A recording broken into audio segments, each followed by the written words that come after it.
And now, for the conclusion to the Board Game Snobs' first ever annual Board Game Snobbies Awards. Enjoy.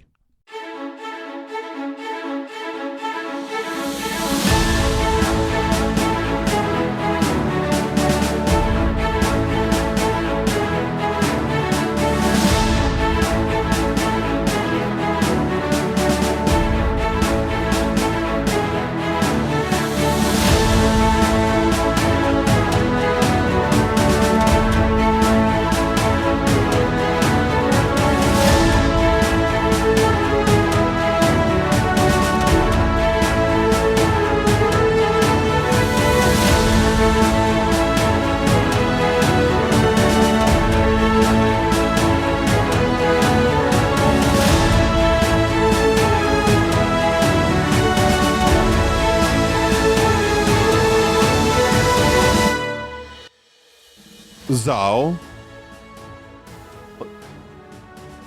I'm trying to appeal to our international fans. What does that mean? Who is that? What is that? According to Google Translate, that's go in Chinese. In what? Oh, okay. We're trying to. Oh, did you watch Milan the other day? I did.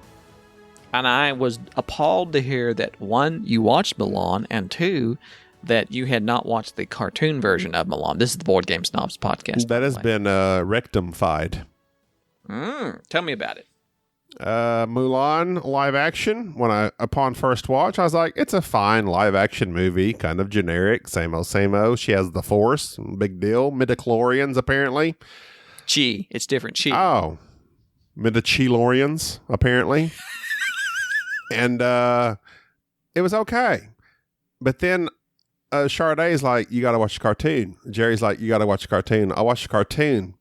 After watching the cartoon, then I'd be like, yeah, I could see how, like, if you've seen the cartoon first, grew up on it, the movie sucked. It was boring. It was lame. It was blasé, just generic action. Whereas the cartoon is funny. It's light. It's got musical numbers. I mean, it's just alive with character and emotion that the movie did not have. This is true. I don't know why they butchered it that way, because the cartoon was all about this girl doing something noble, hiding who she was, but at the same time training and proving that she can do whatever she needs to do. And it was just it was both an upbuilding show at the same time as funny. You had Eddie Murphy as a dragon. I mean, come on. Yeah, and her little companions that was in the army with her were funny, but yeah, that was all gone in the movie. I don't know why everything now gets like grayscale cinematography, like everything's just washed out colors, muted colors, and it's all. I think the freaking Batman Begins did all this, starting, let's make it realistic, even though you have chi in it, which is not realistic, but whatever. Darn you, Christopher Nolan. I can't stand that guy. Him and his quality movies. His shows. Yeah. Quality shows. He makes some good shows. Makes some great shows. Anyways, this is our Snobbies Award. This is part 2 of our Board Game Snobs Game of the Year type awards. And it's where we compile all the games that we played in 2019 and give out awards to the games that really deserve them. And stamp down the hype, because we're anti-hype. Stamp down or tamp? Tap? Tamp. Tamp? T-A-M-P. Tamp? Tamp? T-A-M-P. Like tamp it down. To tamp something. Tamp. Pack. Ram or pack down or into something firmly. You got to tamp it down. What are we tamping down? The enthusiasm. Are we we're stifling enthusiasm. Let's stifle enthusiasm. I don't think we should. I think technically we should be hyping. Oh. What did you say that started this conversation? I don't know. I don't know why you keep talking about this. I was talking about Milan. We should tamp down the enthusiasm for Milan, that's for sure. Anyways, our first award. Wait, you don't have banter. Hold on. Wait, you have banter? Hold on. Just real quick. This is something that I don't think you were aware of, but I found this on Apple News, and it was quite disturbing. Hey, a man had clumps of earwax removed after 16 years of buildup. Mm-hmm. It was tamped down. It was tamped down into his ear. Mm-hmm. But he had a doctor who refers to himself as the wax whisperer.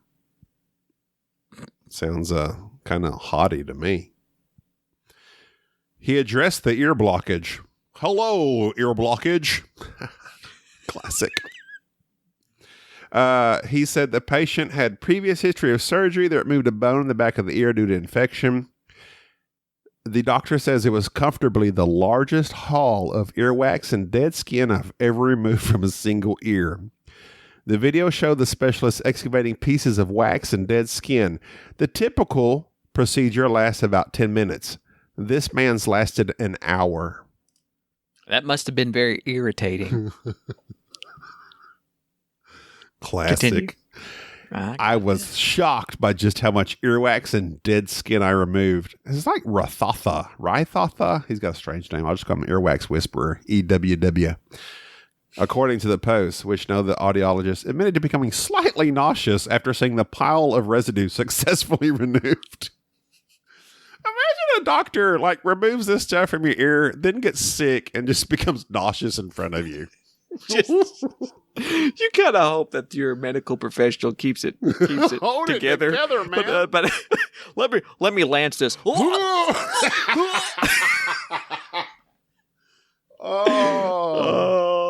man.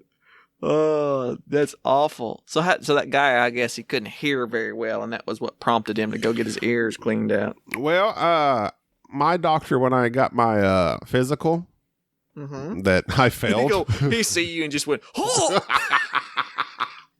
Hold it together, man. He told me I had a little bit of impacted earwax as well. And I realized this was because, as a truck driver, well, you probably shouldn't do this, but I often had earbuds in my ears listening to my iPod, whatever, shows. So lots of earbud wearing, and I believe it had packed it down in there. He told me he tamped it down. He said it could cause loss of hearing. Really? Yes, if you don't address it. Hello, earwax. This guy says, not gonna get old. This guy says, impacted earwax can cause a number of symptoms, including ear pain, irritation, vertigo, hearing loss, tinnitus, and occlusion in which sounds such as chewing, breathing, and heartbeat can be heard louder inside your head. So that makes sense. So if you feel like you're hearing yourself breathe louder all of a sudden, go check out your earwax. Get one of them candles. Get one of them candles. That takes care of it, right? No. Go see your local otorhinolaryngologist. Exactly. He will take care of you. He will take care of you. Odo? Yeah. That's like the guy from Deep Space Nine? Yeah, like your mouth. Oh. Otorhinolaryngologist. No, Odo is ear. I'm sorry. What am I thinking? Ear, nose, and throat. Ear, nose, and throat. Done. All right. Oh, so that was the banter. That's it. That's literally why you stopped this. I didn't stop it. Tell me about earwax. I needed to tell you about this guy that had 16 years of accumulation of ear stuff. Okay. Quality stuff. You're welcome. What have you got? You. What have I got? I've got awards I was going to give out. Well, I want to tell you the first award. We're going to give credit to Bradley Davison, who emailed us and said this should be called the Louvre Award. The Louvre? The Louvre for best art. You Louvre it or you leave it? Louvre it or leave it. Oh, God, help us all. This is the Best Art and Components Award. And out of all the games we played, I think even though we were both kind of lukewarm on this, lukewarm? Game, it was nice. I enjoyed it. I think you enjoyed it more than I did. It's a great light game. It's a great family game. But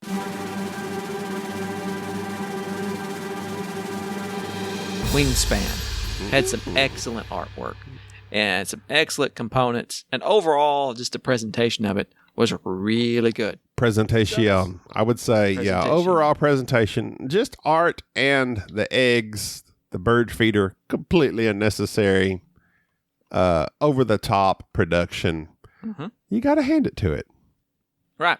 And did you know, fun fact, all the artists were women, and one of them, Beth Sobel, is the one who also did the art on Lanterns, Between Two Cities, Arboretum, and Viticulture. She did the art on viticulture? Correct. Yeah. Beth Sobel. What? She's actually, yeah. I did not know that. If you go to bethsobel.com, she did World's Fair, which is a J. Alex Cavern game. World's Fair or World's Sphere? Fair. Not Sphere, like the Michael Crichton book. No, as in Or fair. like an orb. No, World's Fair. Or like the fear of the world, like Armageddon, World's Fear. No. Pandemic, COVID-19. No, that's it. World's Fair, not World's Fair. Fair. More like, here, let's, who's going to win the award for best mincemeat pies? Right, at the World's Fair. Huh. But yeah, Wingspan. I'll be Dan Blanchett. Dan Blanchett. So yeah, congratulations, Wingspan. You had good art. Congratulations. You win the prestigious Louvre Award from the Board Game Louvre. Snobs. That's right. The best two-player game. This was controversial for us because I went back and forth on this. I really liked Undaunted, but the more I played Blitzkrieg, the more I liked it. And plus, you have Unmatched, which I wanted to play but haven't gotten to. So we kind of went back and forth on this, but ultimately,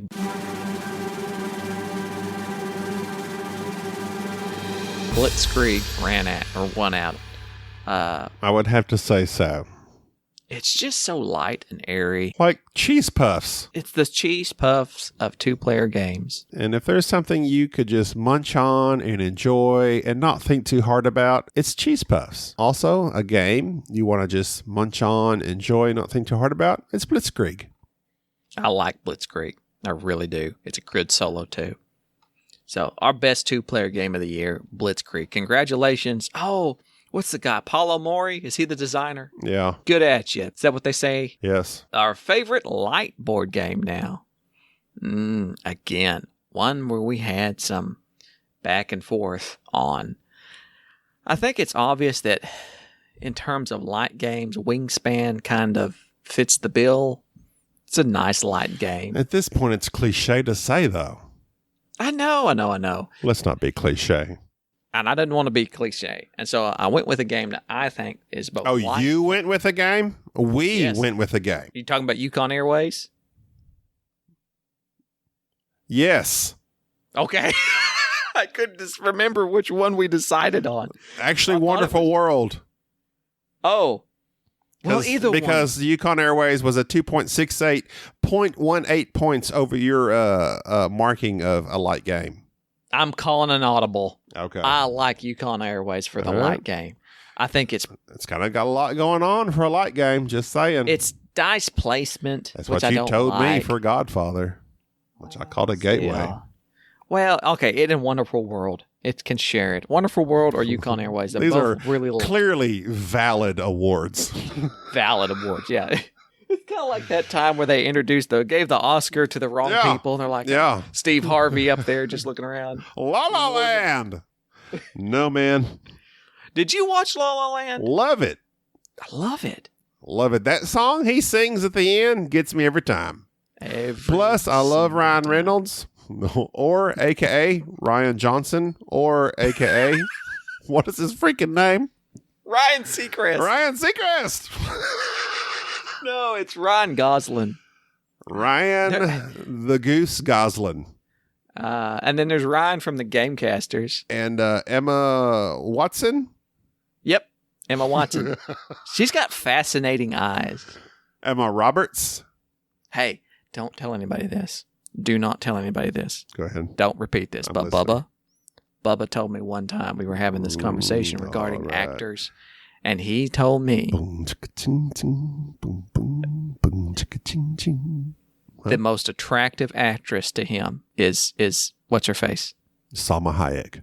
No, the one that with Ryan Gosling in La La Land. I just forgot her name. Emma Stone. Stone. That's her actual name. I just realized that. It's not Emma Watson. It's not Emma Roberts. It's Emma Stone. Emma Stone is Hermione or whatever her name is on Harry Potter. Monogamy. Yes. That's what she is monogamy incarnate. That's who she is. It's Harry or nobody, baby.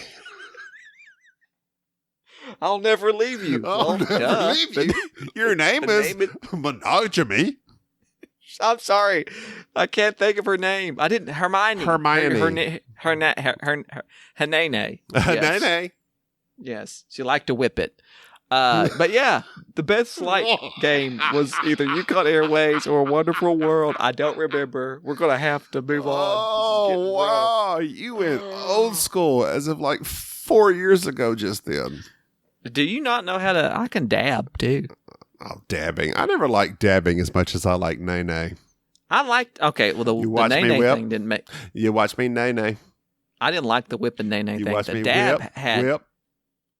Dabbing was just like one move. You put your nose in your elbow. Big deal. But that's what you do anytime you're about to sneeze. If you dab, it's like, sneeze into your elbow. Yeah. That is pandemic approved.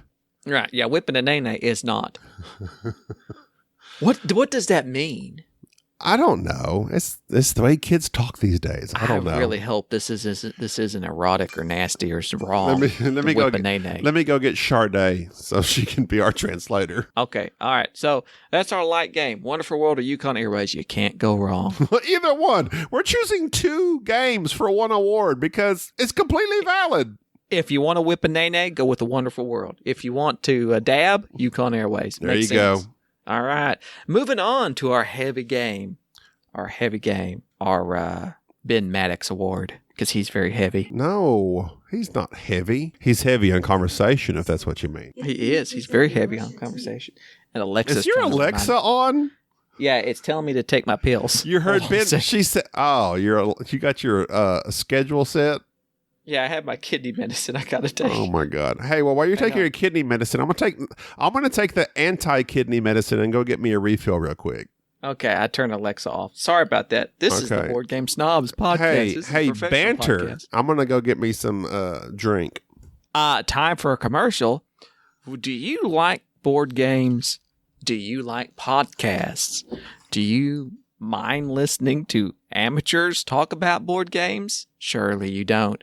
If you'd like to listen to more, come over to the Gateway Network. The Gateway Network is kind of a cabal, a very secret one, of board gaming podcasts, Instagram accounts, and other enthusiasts that ramble and prattle on about board games. None of it's really quality, but it's at least content. The Gateway Network. If you got nothing else, check them out. That was an excellent commercial. I should get into doing commercials. Okay. Oh. Yeah, I was bantering. Bantering while you were gone. What did you say? I did a commercial for the Gateway Network. Ryan will be very pleased. Not Gosling, but the other Ryan. Or Reynolds. Have you met Ryan? Reynolds? No, the other Ryan, the one in charge of the Gateway Network. What do you mean, have I met him? Like, have you seen his face? On his Instagram. I haven't seen it yet. Is his face one of dependability? Does he look like somebody we can trust, or does he look like, I don't know. Describe him to me. He's got a beard. He's tall, dark, and handsome as far as I can tell. Like handsome in the old school handsome, or handsome in like... No, handsome like... bop, bip, bop, bop, bop. Long-haired hippie. Gotcha. Yes, exactly. Okay. Our heavy game award goes to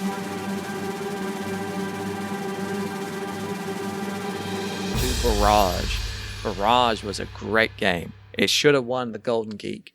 It's a great, heavy, but it had a problem with its Kickstarter, a mild problem with its Kickstarter. I mean, my vote was City Big Shoulders, but many emailer, Facebook, Instagram, they all kind of like were in on the Barrage train. And I like Barrage a lot. I do. It's a good game. Great game. So if you already own Barrage, I would definitely say give City of the BS a great give it a gander. I think if you go to their website is where you can find a copy. City of the Big Shoulders. It's kind of like an 18xx game where you're starting companies, investing in them, but also you can own multiple companies, own interest in stock in opponents' companies. It's highly complicated. And if you want to see more Big Shoulders, join my fans only account. Please, if you would like a barrage of harassing emails from Gabi begging you to support our Patreon, please join his friends only. We don't have a Patreon, but I'm working on it. Bam, bam, bam, bam. I need some sort of music to go along with my dance moves. Are you seeing me? My milky white shoulders. I've been sitting outside. Yeah, I've seen you. I'm seeing you. What do you? Don't do that. Don't do that. It's terrible. Our game of the year. Would you like to announce our game of the year, please? Game of the year. And for the 2019 Board Game Snobs Game of the Year,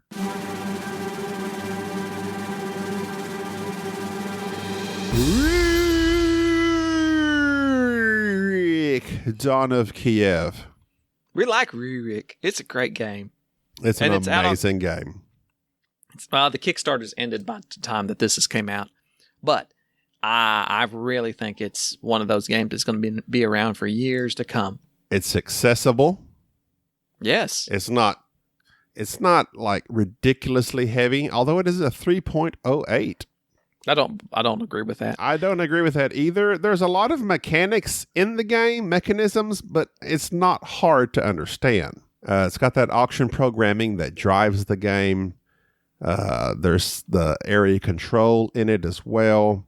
There's some set collection. It's good stuff. It is just a great game that we have crowed about since the first time we played it. It also has a solo version, which neither of us have played. That's why I wasn't comfortable giving a solo award, but Jerry did it anyway. Still, it plays 1 to 4 players. I don't know with the new Kickstarter, it's got an expansion or not.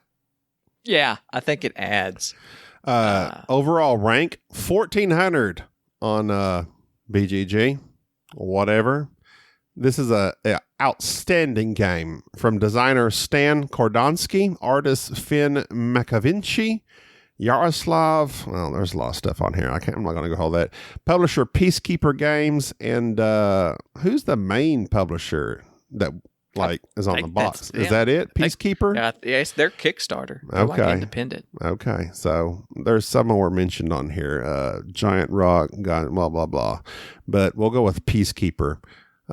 We love this game, and that's why we declared a light game, a heavy game, and then one that kind of just fits the bill for everybody that we thought was great. Which Rurik is great, yes.